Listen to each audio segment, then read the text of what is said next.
ऋषि कहते हैं, दैत्यों की सेना को इस प्रकार तहस नहस होते देख महादैत्य सेनापति चिक्षुर क्रोध में भरकर अंबिका देवी से युद्ध करने के लिए आगे बढ़ा। वह असुर रणभूमि में देवी के ऊपर इस प्रकार बाणों की वर्षा करने लगा जैसे बादल मेरुगिरी के शिखर पर पानी की धार बरसा रहा हो। तब देवी ने अपने बाणों से उसके बाण समूह को अनायास ही काटकर उसके घोड़ों और सारथी को भी मार डाला। साथ ही उसके धनुष तथा अत्यंत ऊंची ध्वजा को भी तत्काल काट गिराया। धनुष कट जाने पर उसके अंगों को अपने बाणों से बींध डाला। धनुष, रथ, घोड़े और सारथी के नष्ट हो जाने पर वह असुर ढाल और तलवार लेकर देवी की ओर दौड़ा। उसने तीखी धार वाली तलवार से सिंह के मस्तक पर चोट करके देवी को भी बाईं भुजा में बड़े वेग से प्रहार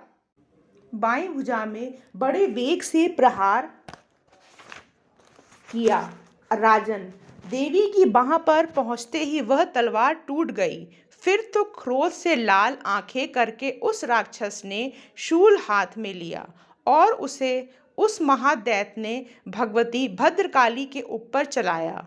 वह शूल आकाश से गिरते हुए सूर्यमंडल की भांति अपने तेज से प्रज्वलित हो उठा। उस शूल को अपनी ओर आते देख देवी ने भी शूल का प्रहार किया। उससे राक्षस के शूल के सैकड़ों टुकड़े हो गए। साथ ही महादैत्य चिक्षुर की भी धज्जियां उड़ गईं। वह प्राणों से हाथ धो बैठा। महिषासुर के सेनापति उस महापराक्रमी चिक्षुर के मरे जाने पर देवताओं को पीड़ा देने वाला चामर हाथी पर चढ़कर आया। उसने भी देवी के ऊपर शक्ति का प्रहार किया, किंतु जगदम्बा ने उसे अपने हुंकार से ही आहत एवं निष्प्रभ करके तत्काल पृथ्वी पर गिरा दिया। शक्ति टूटकर गिरी हुई देख चामर को बड़ा क्रोध हुआ। अब उसने शूल चलाया, किंतु देवी ने उसे भी अपने बाणों द्वारा काट डाला। इतने में ही देवी का सिंह उछलकर हाथी के मस्तक पर चढ़ बैठा और उस दैत्य के साथ खूब जोर लगाकर बाहु युद्ध करने लगा। वे दोनों लड़ते लड़ते हाथी से पृथ्वी पर आ गए और अत्यंत क्रोध में भरकर एक दूसरे पर बड़े भयंकर प्रहार करते हुए लड़ने लगे। तदंतर सिंह बड़े वेग से आकाश की ओर उछला और उधर से गिरते समय उसने पंजों की मार से चामर का सिर धड़ से अलग कर दिया। इसी प्रकार उदग्र भी शीला और वृक्ष आदि की मार खाकर रणभूमि में देवी के हाथ से मारा गया तथा कराल भी दांतों, मुक्कों और थप्पड़ों की चोट से धराशायी हो गया। क्रोध में भरी हुई देवी ने गदा की चोट से उद्वत का कचूमर निकाल डाला। भिंदीपाल से वाशकल को तथा बाणों से ताम्र और अंधक को मौत के घाट उतार दिया। 3 नेत्रों वाली परमेश्वरी ने त्रिशूल से उग्रासय, उग्रवीर्य तथा महाहनु नामक दैत्य को मार डाला। तलवार की चोट से विडाल के मस्तक को धड़ से काट गिराया। दुर्धर और दुर्मुख इन दोनों को भी अपने बाणों से यमलोक भेज दिया। इस प्रकार अपनी सेना का संहार होता देख महिषासुर ने भैंसे का रूप धारण करके देवी के गणों को त्रास देना आरंभ किया।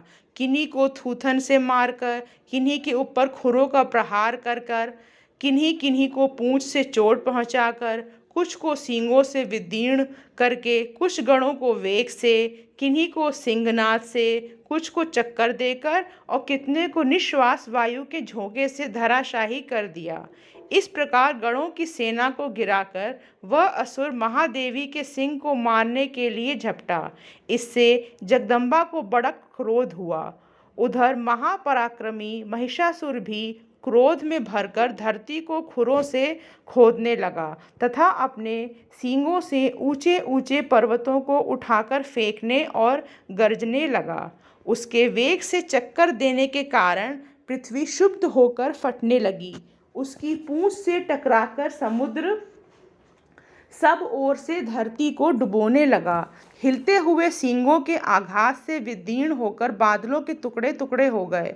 उसके श्वास की प्रचंड वायु के वेग से उड़े हुए सैकड़ों पर्वत आकाश से गिरने लगे।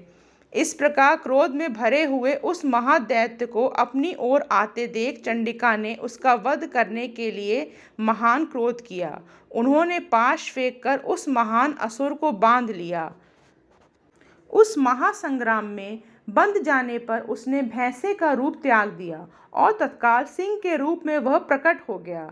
उस अवस्था में जगदम्बा ज्यों ही उसका मस्तक काटने के लिए उद्यत हुई, त्यों ही वह खड्गधारी पुरुष के रूप में दिखाई देने लगा। तब देवी ने तुरंत ही बाणों की वर्षा करके ढाल और तलवार के साथ उस पुरुष को भी बींध डाला।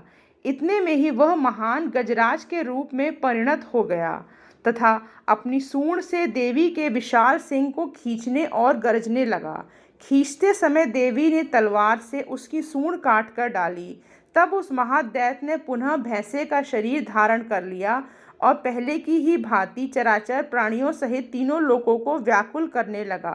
तब क्रोध में भरी हुई जगन माता चंडिका बारंबार उत्तम मधु का पान करके और लाल आंखें करके हंसने लगीं। उधर वह बल और पराक्रम के मद से उन्मत्त हुआ राक्षस गरजने लगा और उसने सींगों से चंडी के ऊपर पर्वतों को फेंकने लगा। उस समय देवी अपने बाणों के समूहों से उसके फेंके हुए पर्वतों को चूर्ण करते हुए बोली।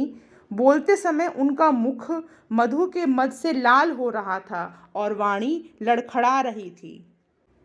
देवी ने कहा, ओ मूढ़, मैं अब तक मधु पीती हूँ, तब तक तू क्षण भर के लिए खूब गरज ले। मेरे हाथों से यही तेरी मृत्यु हो जाने पर अब शीघ्र ही देवता भी गर्जना करेंगे। ऋषि कहते हैं, यूं कहकर देवी उछली और उस महादैत्य के ऊपर चढ़ गईं। फिर अपने पैर से उसे दबाकर उन्होंने शूल से उसके कंठ में आघात किया। उनके पैर से दबा होने पर भी महिषासुर अपने मुख से दूसरे रूप में बाहर होने लगा।